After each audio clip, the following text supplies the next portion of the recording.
Hello, this is Cameron Crowe and Chris Balsan. We were our classmates, class of 2008. Very true. And before we get this conversation going, Chris is going to kind of talk about his Coal Valley experience. Yep. I will share what we're talking about. So I have a blog called Cam Gets Personal, and a little bit ago, only a week and a half ago. It's amazing. A lot has happened since then. I posted this piece where I reflected on kind of my Coal Valley experience in retrospect. Like, I left Coal Valley and was like maybe its biggest fan, and now 10 years later, I'm opposed to a lot of what's going on there, and it's really disturbing to me. So this has gotten a lot of people fired up in all directions, and Chris was generous enough to offer to do a recorded interview to talk about kind of here's my take, here's where I agree, here's where I disagree, and I think that's fantastic. We're going to disagree agreeably as best as we can and learn from each other, and I think this will be helpful for everybody else too. And by the way, I will mention that at the bottom of this post, I've kind of added updates of kind of what things that have happened since the original post happened. And now the kind of full state of things is we've got a full-on website for this now. It's called coalvalleyspeaks.com, and all of the new stuff is going to be on here and not on my personal blog. So this is where this interview will be. And with that, I would, Chris, can you start off by saying kind of like, you read the post and had reactions and what your thought process was, and then eventually I want you to kind of tell us about your background, kind of, and maybe that's part of that, how you grew up, how you were involved, and just whatever comes to mind with that. All right, sounds good. Well, first, let me start off with one statement I do want to make, and this is actually to everyone I attended school with, so you, lower classmates, upper classmates. So what I want to say to you is, to anyone who I may have insulted through my words during our careers together in school, or even hurt through my actions, I want to fully apologize to you specifically. There was never my intention through either my actions or words to hurt anybody, and to be honest, I don't remember if I did or did not. That's why I want to get this out here. If you, whoever's watching this, feels like I have slighted you in some way and feels comfortable, please feel free to PM me on Facebook, or we'll find a way to contact me. I'm more than willing to have a discussion with you and even make a personal apology as what you would like. That's how great, Chris. I should echo the same thing. I've raised some concerns and criticisms, but I fully realize I was a part of the problem for a lot of people. So I same here. Okay, cool. Well, actually, so let's go ahead and get into my initial reaction to reading your post. Yeah. So it was mixed. And the reason it's mixed is because you do make a lot of points I agree with. Actually, for example, let me go over a couple of the points I actually agree with. For example, you talk about kind of our history in particular, how we were taught history, in particular when it came to manifest destiny, civil rights, and the women's suffrage. And with that, I do agree with you. Very much skimmed over a lot, especially manifest destiny. We really did not discuss as we should have. The civil rights movement was very much skimmed over, almost like a bullet point, as well as women's suffrage. So there, I think, there could be a lot more stuff that should be taught, in particular, just more events that happen in regards to those points. When it comes to different teachers, particular history, I do also agree with you. We had maybe not the best qualified in some cases. Yeah, and I will say right here, you haven't named any names, and I would encourage you not to name any names. I'm not going to. About blaming. We're just kind of trying to process, what we experience, what we process, what we think about it now. It's not about mudslinging or smearing or anything like that. We're just sharing. Exactly. So yeah, please continue.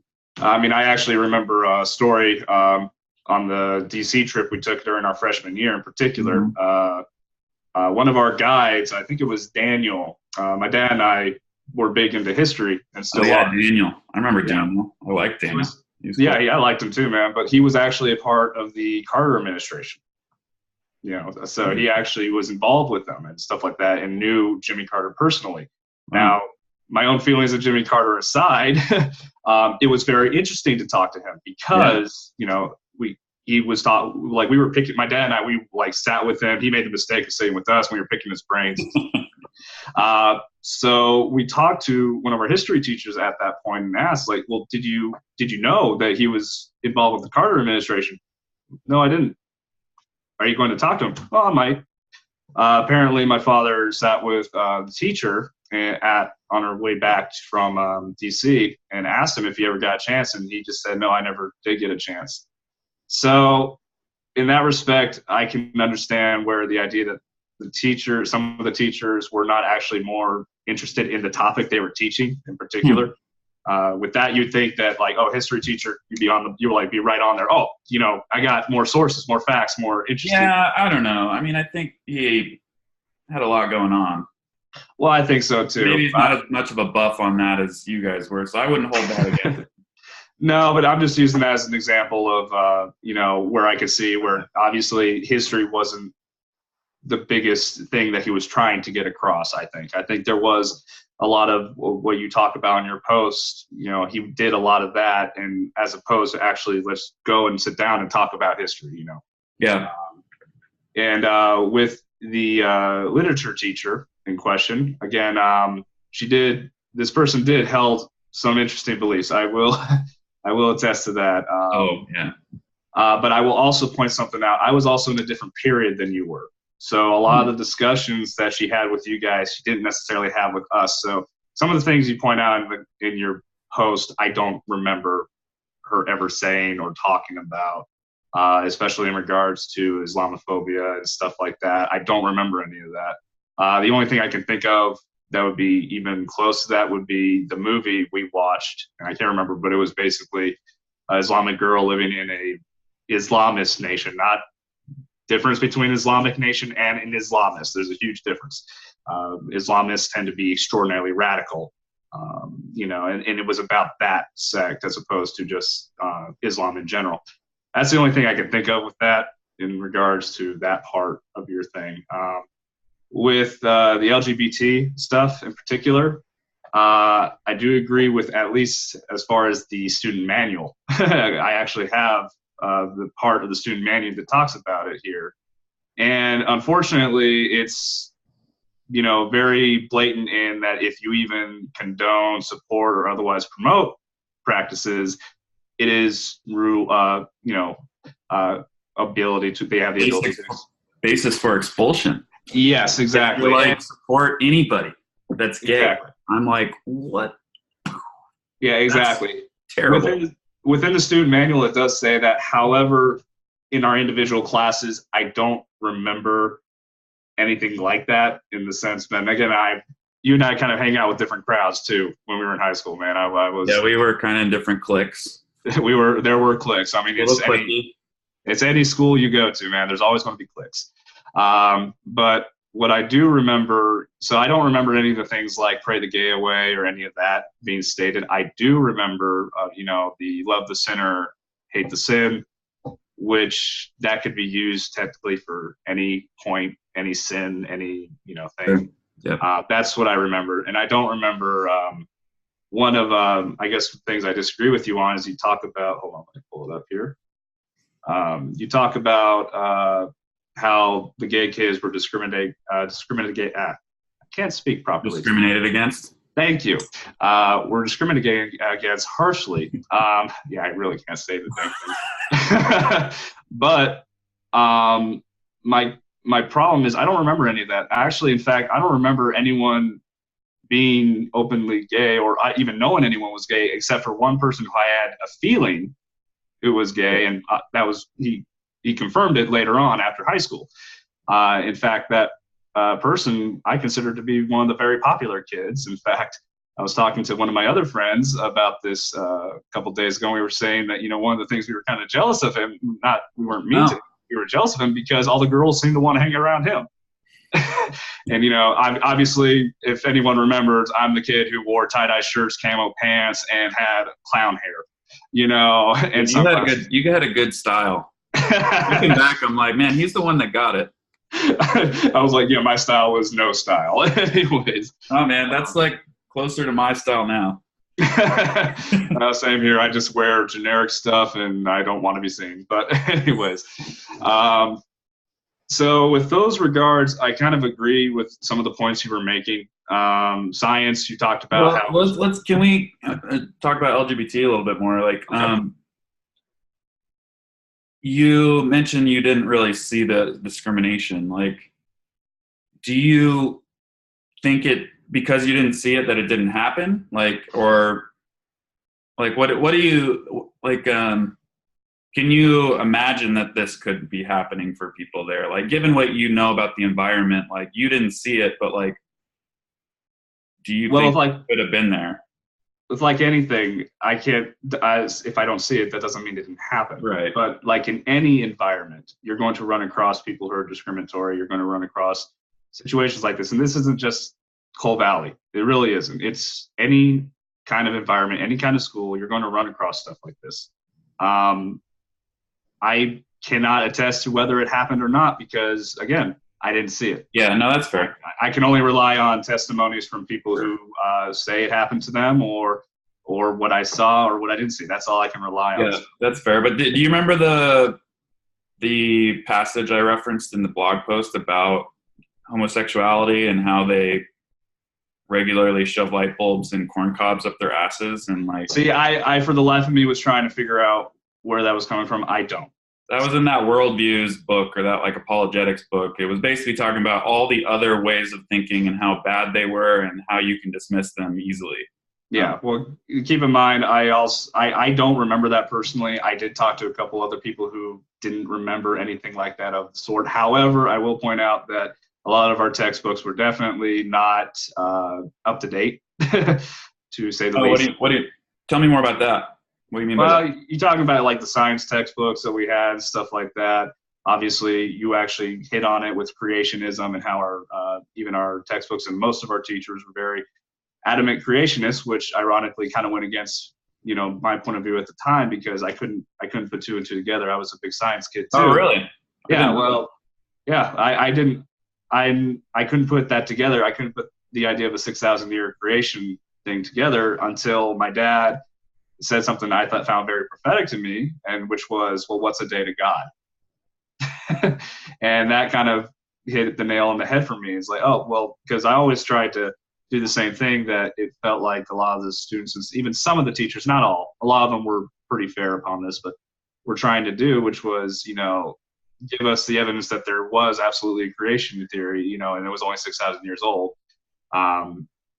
Most Christians actually don't attest to that who I talk to. Yeah.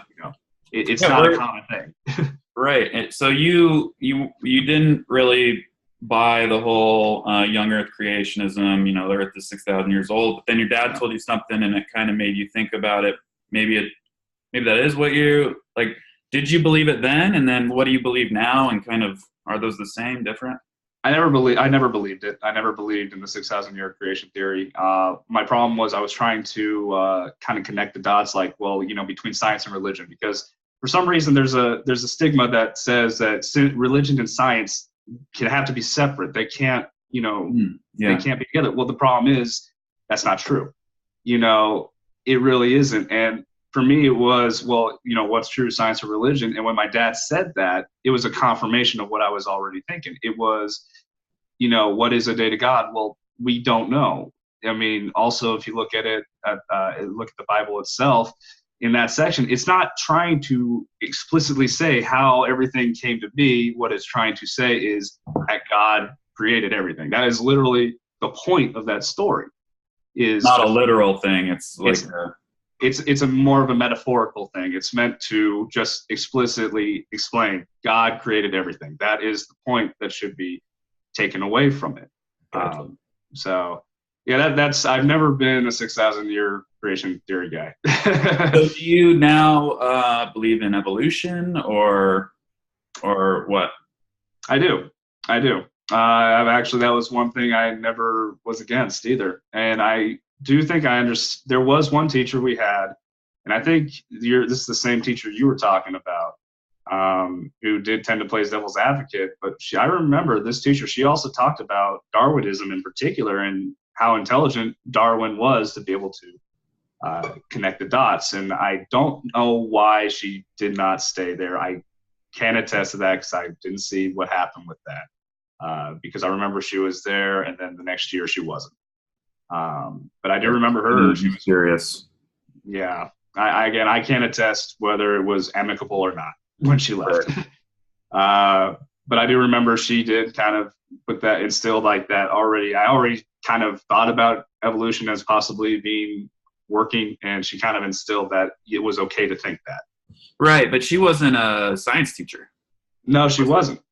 So what did you think about our science classes? Did they do justice to to evolution as a theory, as a concept? It was very Spark Notes version of evolution, but I think a lot of what high school is, and this isn't just our high school, but I've talked to people who went to public high school and various other things, and most of the stuff they teach is Spark Notes version.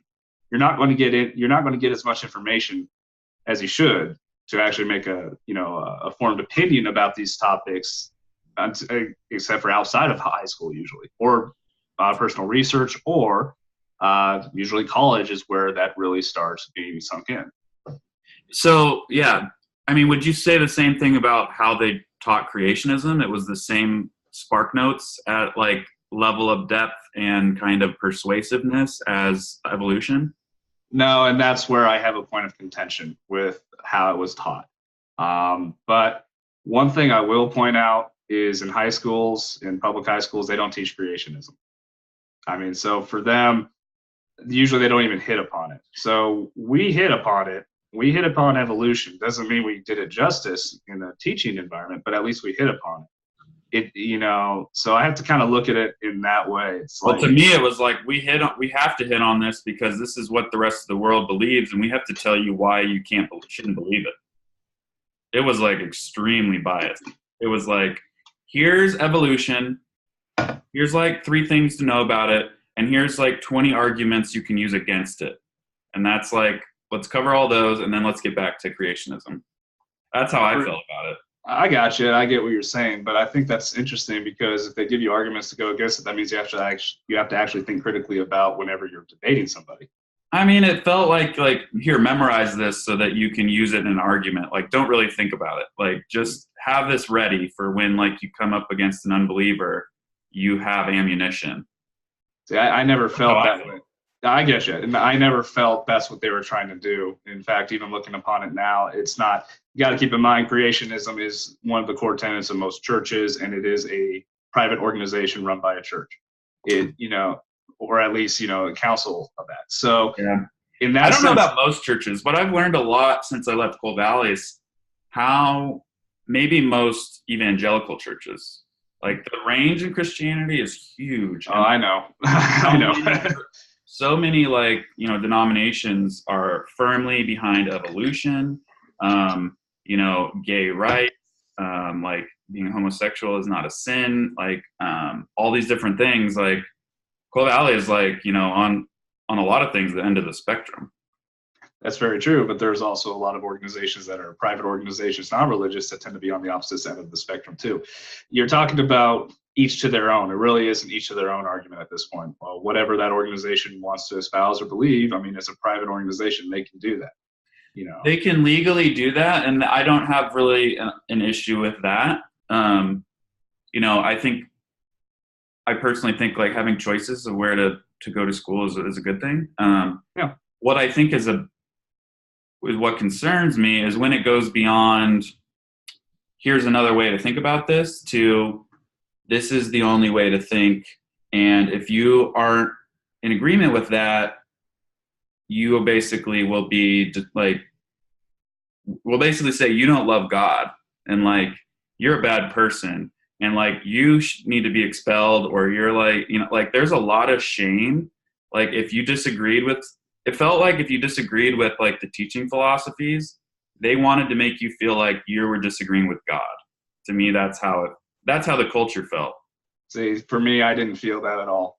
Okay. That I didn't see that at all. In fact, I would say I saw that when I went to college, in particular. Tell me about that. Yeah, let's go back to your background. Like, you went to Coal Valley all the way through, and then you went to Christian college. Like, what? So what I did was I actually went to BSU for the first year, 2 years at NMU, and then 1 year at CWI. Needless to say, I screwed it all up. I only cared about my major at the time, which was history, so I tried to concentrate on that rather than trying to get the core classes out of the way, and that was my own fault. Yeah, I screwed that up. With college, in particular, I found this at Boise State. I had one history class that I remember where I had a disagreement with the professor upon spectrums. We were talking about conservative as opposed to liberal spectrums, and he was trying to make the claim, and I don't know if you agree with this or not, I don't, and there's a reason for it. He was trying to make the claim that socialism would be on the far left spectrum as opposed to fascism, which would be on the far right. That doesn't actually work because anarchism would be on the far right. You have one that's for totalitarianism and you have one for anarchy. Neither of which are good, by the way. I'm not making any claim of that. But I had this disagreement with him, and he actually failed me. He what? He actually failed me. Wow. Okay. Yeah. I like without merit, basically, he's like, you have your opinion's wrong, therefore, like it wasn't about like how you thought about it or how you articulated it or whatever. No, it was the fact that my merit was wrong. How dare I go against what he's saying, because he knows more than I did, obviously, and I think he wasn't there the next year, from what I understood. So bad teachers everywhere. Yeah, exactly, and that goes back to that. There are bad teachers everywhere, no matter where you go, But maybe more oversight or accountability for bad teachers some places. Like the fact that he wasn't there next year is a good sign, whereas some of the bad teachers at Coal Valley were there for 20 years. True, but I don't know why he left, too. I don't know if it was because of that kind of thing or if it was just his own personal thing. The same thing with our teachers at Coal. In fact, a lot of the teachers we're talking about now aren't there anymore. In fact, the school itself isn't – I don't know – for example, what they're teaching nowadays, but I know a lot of the faculty and a lot of the issues we're talking about are a reference to what it was like when we went there, as opposed to what it could possibly be now. So a lot of things could have changed. Do you have any read on like what it's like now? I don't. I really didn't follow the school after I left. I obviously don't have any brothers or sisters, so no one I know really went through it at that point. Yeah. It was just pretty much us and our class, to be honest. Right. But yeah, was that like most of the things that you wanted to touch on from the article? Because I've got plenty of questions, but I don't want to. You're kind of on a roll, so. One thing I do want to say, so I talked about mostly what I agree with you on. One of my biggest contentions with your argument, or not your argument, your article, and I kind of knocked, when I messaged you initially, I kind of said this, but I don't think this was your intention by any means, but it sounded like you were placing blame for your own actions and the actions of your peers on the school. For example, when you're talking about sexuality, you said, and don't get me started with the poor gay kids who found themselves at Coal Valley. They were discriminated against harshly. God doesn't hate the sinner, he hates the sin. Pray the gay away was for treatment and fixed for this. In the meantime, we'd all make fun of them and isolate them mercilessly. That's pretty much how you ended that. Again, I don't know if that was your point, was to place blame for your actions and other people's actions on the school, but there really wasn't any follow-up to that. Oh yeah, well I was trying to cover a lot of ground, but I know you were. And that wasn't the only situation. You talk about politics, when the one person, his father voted for John Kerry, and how can a Democrat be Christian, and you guys attacked him. Again, nothing about the school doing anything about that. In fact, in the whole politics, you really don't talk anything about the school. You talk about how you guys reacted. Yeah, yeah, I mean, so I will say that there is absolutely individual responsibility and ownership of your own actions. Mm-hmm. We are the people that did these things. You know, I am responsible for what I did. But it's not like, it's also like I'm being taught something, and like there is like acceptable behavior and not acceptable behavior.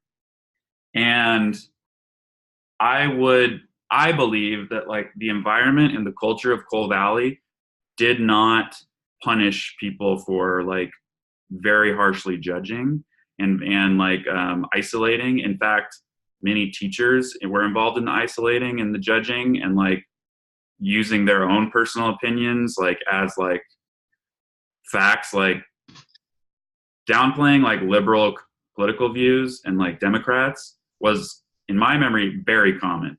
Jokes all the time. That basically like reinforced it in the students. So like you're what we're all, you know, watching the teachers and the role models in that school very closely. And even if they like, you make just a little side joke, that could like be like, oh, that's okay for us. And we're kids. We're stupid. Kids are stupid. I would claim adults are stupid too, but what? I would claim adults are stupid. Yeah, too. yeah, we're all stupid, you know, just to varying degrees throughout life. But kids don't have a lot of perspective. They don't really know why they think things a lot of times, and they're cruel. I was cruel. I've had several people come to me after I post this article and be like, "You bullied me." I don't know if you feel that about me, but like, I wouldn't be surprised. I know that I bullied a ton of people, and I was like more privileged than most. I was popular. I got good grades. I was like, you know, an athlete. Everybody was like, "Oh, Cameron's great." And I know, so my experience was like, I think 10 times better than a lot of people's. I know it was. And I just know that it was like very easy. It became second nature to be a giant ass to everybody. Like there's a way to be. You don't be gay because that's way messed up. If you're gay, like what the hell is going on in your head? That's a choice, and like that's just wrong. Like you need to fix that. But newsflash, it's not a choice. You being you is like kind of a good idea generally if you want to have a good mental health and like a full life, and that's not okay in Coal Valley.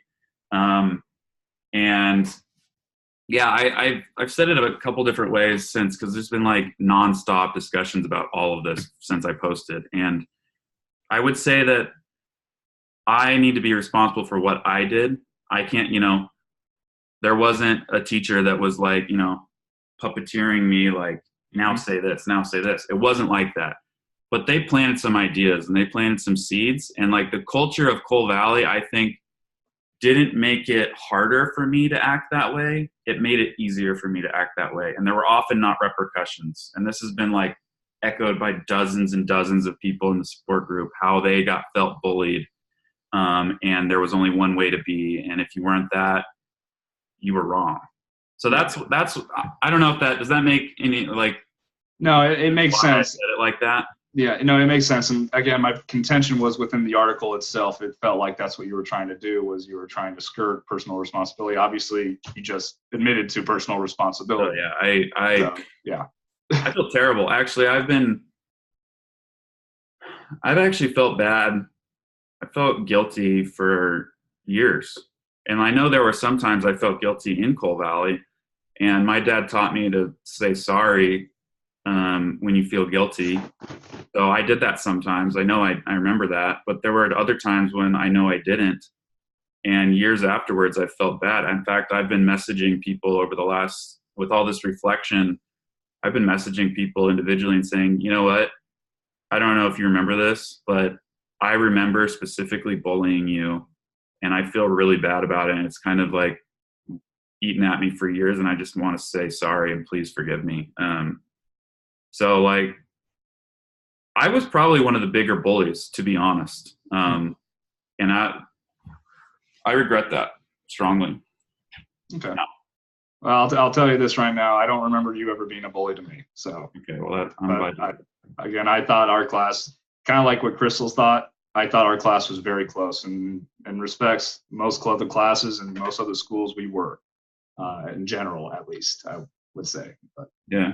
All right, cool. That's really all I have left to say. Cool. I got a couple of things. Sure thing. What did you think about gender? Like when you think back about kind of how boys and girls were treated at Cole, like what comes to mind? Like how do you remember that? Okay, so I do actually remember a specific situation. It was with one of our biblical teachers. I was a teacher's aide at the time. And again, this isn't the sentiment. This is gender itself never seemed like a big thing. I mean, with the exception of the dress code, but that was for modesty. And I noticed that some people broke it, some people didn't. We can get into a whole thing on there. The reasoning for that kind of drove me nuts with the, boys will be boys sometimes being used as an excuse, or don't make your brother stumble. Kind of gave it word that like we couldn't control our own ourselves as men. That drove me nuts as a reasoning. But during the time, we're kind of looking back at drives you nuts. During the time. Really? Oh yeah. You got to keep in mind, I've always been a huge individualist throughout my life. So for the insinuation that I can't control my own actions or I can't control my own thoughts is something that is just antithesis to me. Yeah, it's like you're weak. You can't you can't handle yourself. Therefore, it's the girl's responsibility to make sure you don't force yourself on them.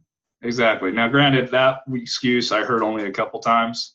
For the most part, if we're going to talk about, I'm going to go into the dress code and then I'm going to go into. Yeah, cool.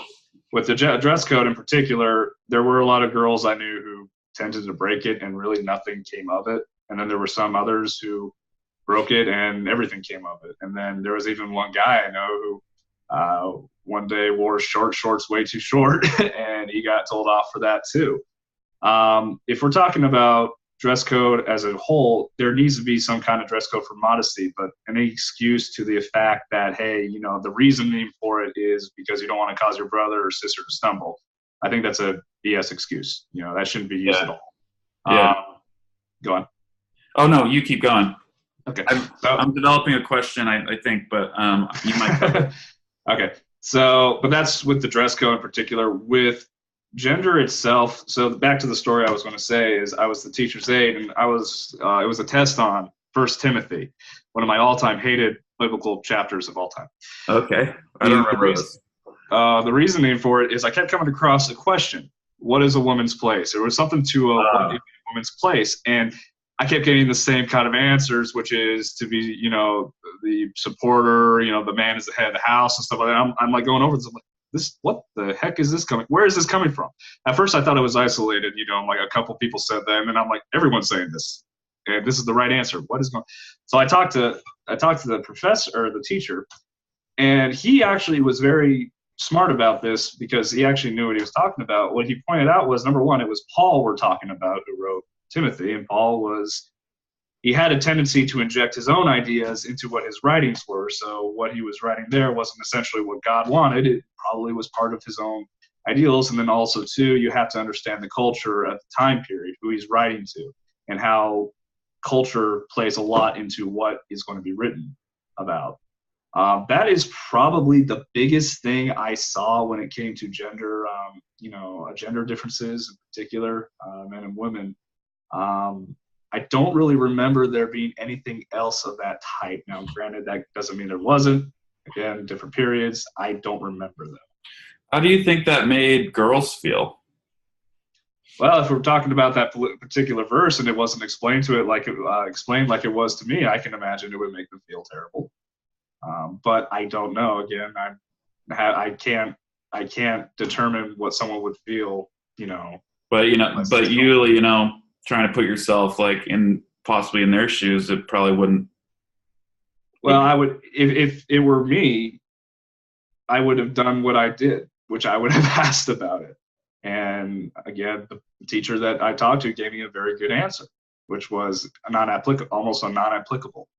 It was literally, and that probably would have made me feel better.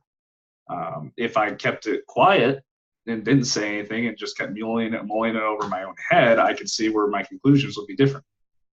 Do you think it'd be harder for girls to like stand up and like say some of this stuff if they felt like basically if they internalize these teachings, like you basically need to like maybe it didn't feel safe to kind of ask that question or to like to debate it because like there's a certain way you're supposed to be and like you've kind of been fed this for a lot of years maybe. See, again, it goes back to different worldview. I am very individualist. I tend to not care what other people think, to be honest. But that can be like kind of a privileged position, right? Like you have that internal strength. Like you feel like for you, there's no reason you can't speak up. But for others, it might not be that easy. But that internal strength is everyone can have it. And I'm not saying it's easy. And please bear in mind, I'm not saying it's easy. I'm really not saying it's easy. It's a difficult thing for even me because I'll have people say things to me that are very hurtful or something like that, and I'll immediately, jump. It's not an easy thing, but everyone has the capability. That's what I'm trying to say. It's just everyone here for some. You're a white male, straight. You're a white straight male. Like there's less people trying to tell you being you have to be a certain way. Like it's safer.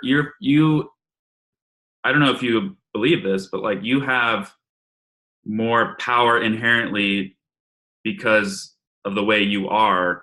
It's easier. Anybody can stand up and speak out, but it's a way more uphill for some people because it's just the cards are stacked against them a little bit in some societies and cultures. Do you think that applied at all to N. Cole? No, I really don't. I know that's not going to be a popular opinion to hold. Again, even outside of Cole, I've had arguments with people that have devolved into being called and being attacked and trying to silence. People have tried to silence me before for my points of views. It's not easy. It hurts. It sucks. But again, you just have to persevere. And you know what? I will say this. Having friends is a very big help. Again, having people you can rely on does help. And almost everyone has someone they can rely on. I mean, that's why not everybody. I said almost everybody. And for those who are struggling to find it, there are so many groups out there that you can find that will be able to help support you and will actively go out of their way to help you. But with that in particular, again, it really comes down to, I guess, making the leap. And it's not an easy thing. You're standing on top of a waterfall looking hundreds of feet down into the ocean. Do you make that jump? Not the easiest thing to do. Really. What jump are you referring to? Well, making the jump into actually doing something about it or saying something. That's not easy to do, but you're the one that has to make the choice to do it, no matter where you came from, no matter what your background is. Yeah. What do you think? You kind of got lucky. Well, not lucky, but like you got a response from that teacher that was like, I'm not so sure this like anti-feminism, like in that culture that we have, is justified based on these teachings from Paul. You got that response, but I would gather that there were some teachers that really didn't have that kind of an open mindset of critical thinking on that issue. Like, do you think a girl should feel comfortable going up to somebody that basically thinks they're like lesser, or they're like speaking up to somebody like that? Do you think like that is just a matter of like, well, you should just have courage, like you should just do it? Well, again, it goes back to the idea of the leap. It's not easy to do, but the problem is if you don't. Yeah, but think about that. Like if you knew what the answer was going to be, yeah, like no, this is who you have to be, and like if you speak up, you're basically like putting a target on yourself. Well, no, and I agree with that. I've done it before. I've been threatened. I've been all that stuff before, and you will pull the target on yourself. But It really Is that does come. good? Is that good for a high school student? Like to No, but it's feel all like they throughout life. have, It doesn't matter what walk of life you are, what part of life you are. There's always going to be someone out there who's going to try to prove you wrong or destroy you. There really is, regardless if it's high school or your job or military, whatever. There's always going to be people that are out to get you or are against you. Now the question is, how do you deal with that? And that is an internal struggle that everyone's going to have to make the decision for themselves for. What are you going to do about it? Are you going to let them affect you in such a negative way? Or are you going to say, okay, you know what? They can think whatever they want and try to move on with your life. No one has control over your life. You're the only one who does. And a lot of people have a hard time realizing that. And it's not an easy thing when you have people constantly telling you you're bad, whatever. It's not. But you really are the only one who has control over your life. And the only other people that have power over you are the people you let have power over you. do you I think you're right. Life, there's always there's always people against you in life. But is that an okay is it okay that it's like that in Coal Valley from teachers to students? It's not okay in any environment, but you can't change human nature. That is part of human nature. You can't change another individual of how they're going to act. Now, the school itself, within policy wise, can make certain things saying, hey, if they do this, then yeah, that's wrong. And some sort of accountability. Yes, they can, but you're kind of that's a tough one, because now you're kind of, do you have to have something involved with all possibilities, or are you going to be like what the Air Force does? And I have plenty of experience with this, which is until something comes up that is that situation, you really don't have anything on it, and then you have to figure out what to do when that situation comes up. But then you have something, right? And then there's a way to handle it. That's very true. That's very true. Now again, go on. Oh, I was just gonna say, like you mentioned with the dress code, like enforcement was like situational and like maybe dependent on who you are. Like to me, that kind of seems like there was either favoritism or like some sort of, I don't know, like inequality like system in Coal Valley. Like we enforce some things here, we don't enforce some things here. Like to me, that says there's not a protocol. There's not a way when these types of things happen that we like follow a process that makes sure it's fair and like respectful and a safe environment for kids. Like it was kind of like all over the place, and like depending on who was enforcing, it could be totally different punishment.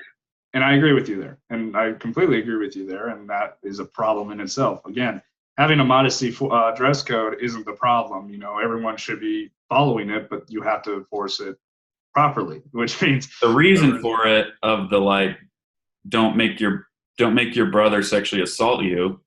That was dumb. Yeah. No, and I agree with that. Granted, I didn't hear it put that way. As I said, it was just. Yeah, I mean, that's basically the subtext.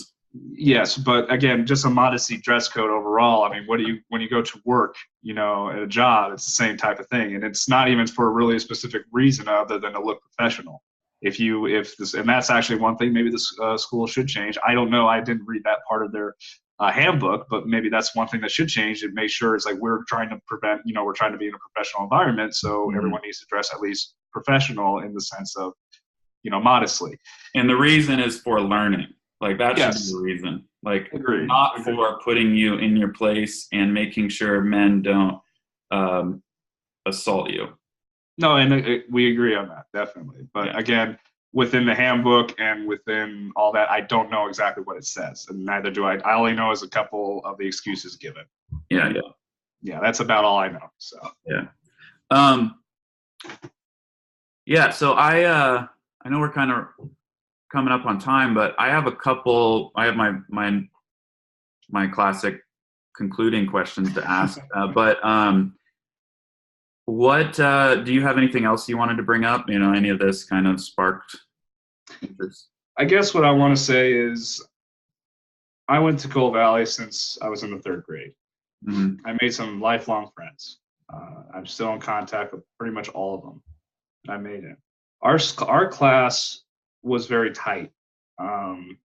a lot of the things that you pointed out that, in your article, I didn't see. But again, that doesn't mean it didn't happen. I just didn't see it. I'm actually very grateful for Coal Valley. I'm grateful for my education because I know that if I had gone anywhere else, I would have been bullied, excessively bullied. I would have been attacked. I would have been all this stuff. And that's not just me saying that. That's from a lot of other testimonies I've heard.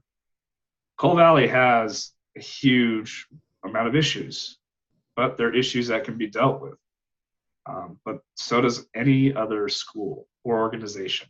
Every school and organization has issues, very similar to our Coal Valley. Not all have the same issues, but everyone has issues. Everyone has issues, not maybe the same issues, but that doesn't mean that the complexity or the actual issue itself is any lesser, and that's the thing.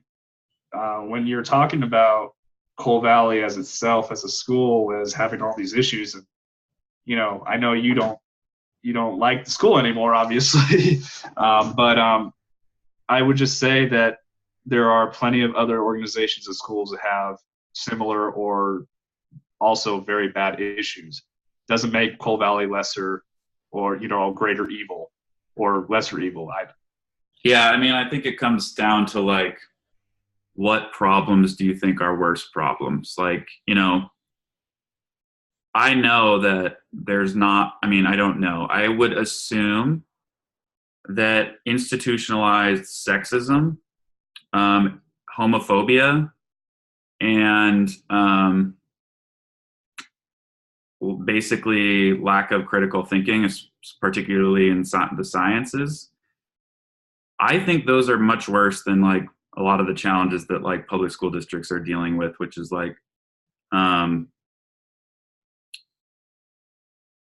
bullying and freedom of expression. Like there's like some things have more potential to make like deep psychological wounds on students, especially the things where it's like there's an issue with you being who you are, and there's a safe range of critical thinking, and like you're not allowed to go outside of that, otherwise you're basically like, you're talking the Overton window right now. Overton window, yeah. You know about that too. I just learned about that. I was actually surprised when you mentioned it in your article. I'm like, oh, he actually knows what that is. Many people don't. So yeah, it's a helpful concept, I think. Okay, so what, if anything, you already said you're very grateful for Coal Valley, and that you feel like you benefited from going. What would you say to the administration? Like, where is their biggest area for improvement? I would say, obviously, if we're going back to what it was when we were there.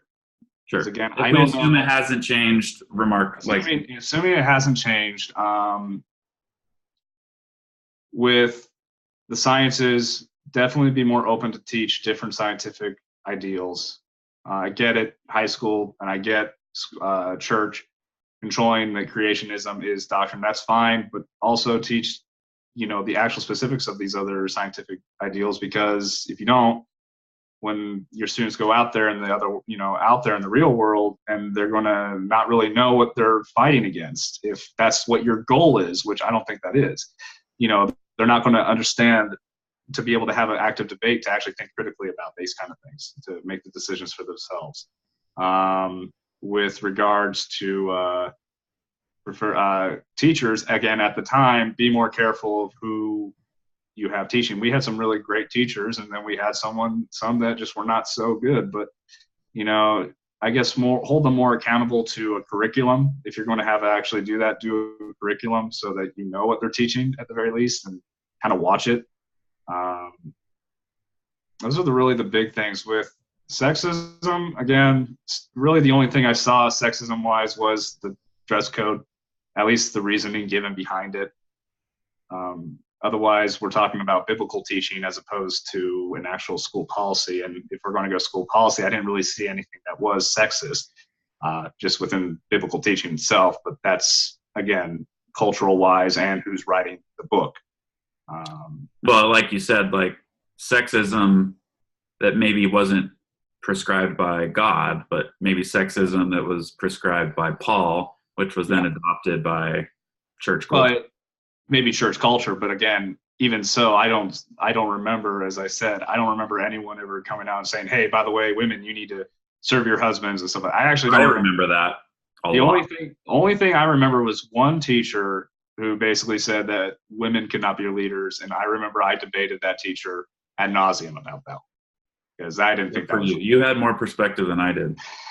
But yeah, that would be the only thing I would say that outside of the Bible itself, again, that's a whole different argument, that I saw sexism in. And with the LGBT issue, again, I didn't actually see any bullying or attacks on specifically LGBT people. I only saw the one thing I saw was, love the sinner, hate the sin, which that's a whole nother argument in itself. Yeah, we could talk about that for a long time. Yeah, we could. So I can't attest to LGBT things. So. Okay, and then what advice would you give to prospective parents if you're thinking about enrolling your kid or kids in Coal Valley? Like, what do you want them to consider? I would tell them, like any other school, it's not just Coal Valley, but anywhere they enroll their kids, be active in your child's education. Know what they're being taught. And, because my parents were that. They were active in the education in the sense that I would come home with questions or topics and we would discuss it. This is something that unfortunately a lot of parents either don't have the time for or choose not to.